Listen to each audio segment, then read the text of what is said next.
Inilikha mo ang mga pangarap natin. Sa bawat plano, buhay ang hatid. Arkitektong Pilipino, puno ng yaman ng isip. 15 taon I shall work with this general objective, that I am accountable to God, to Mother Earth, to my country, to my fellow men, and to myself.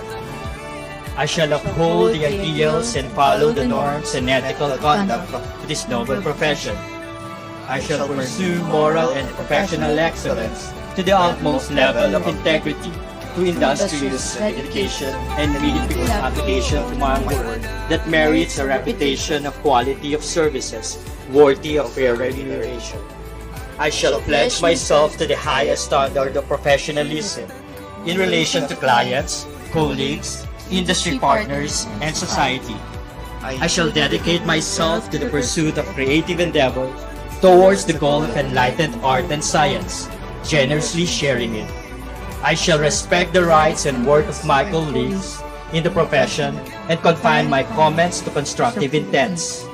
I shall endeavor to do my duty in the protection of our common environment and the preservation of architectural heritage for the sake of the present and future generations.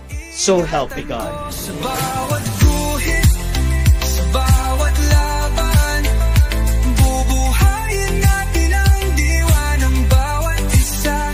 15 taon, ginto ang ningning. Isang awit ng dangal, walang hangganang himig.